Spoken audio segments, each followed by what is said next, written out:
My channel is mainly for entertainment purpose only. We do not intend to attack anyone personally in any way. Various travel videos, educational videos, storytelling, festival, unboxing, photography, etc. are posted on my channel. We are totally against animal abuse, and no animals were harmed during the shooting of the video. No illegal activities of any kind are promoted here. We post our videos following all YouTube guidelines.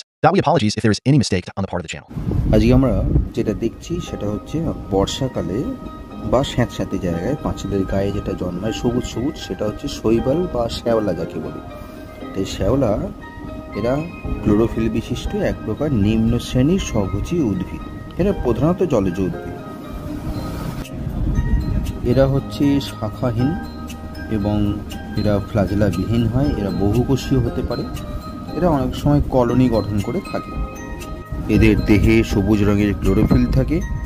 অনেক ক্ষেত্রে chlorophyll ছাড়াও নীল, বাদামি বা বাদামি হলুদ বা লাল বিভিন্ন রকমের রঞ্জক পদার্থ থাকে। আর অধিকাংশ সবুজ রঙের যে ক্লোরোপ্লাস্টিক সেখানে পাইরিনয়েড নামক একটা দানাদার বস্তু থাকে যেটা প্রোটিন দ্বারা গঠিত। এদের দেহকোষে কার্বোহাইড্রেট সঞ্চিত খাদ্যরূপে থাকতে পারে। এদের দেহে 3 ধরনের জনন দেখা যায়, অঙ্গজ বা অযৌন বা যৌন 3 ধরনের জনন দেখা যায়। শৈবালের কিছু অর্থনৈতিক গুরুত্ব আছে। এরা যেমন খাদ্য শৃঙ্খলের যোজক রূপে কাজ করতে পারে বা মৎস্য চাষ বা মানুষের খাদ্যরূপে বা কিছু ওষুধ তৈরি, সার তৈরি এসবের ক্ষেত্রেও কিন্তু শৈবাল কাজে লাগে। এদের কোষ প্রাচীর সেলুলোজ দ্বারা গঠিত আর দেহ প্যারেনকাইমা জাতীয় কলার দ্বারা গঠিত। তাহলে আজকে এই পর্যন্তই। কেমন লাগলো ভিডিওটা লাইক করতে ভুলো না। আর চ্যানেলে নতুন থাকলে চ্যানেলটিকে সাবস্ক্রাইব করে দিও। টাটা।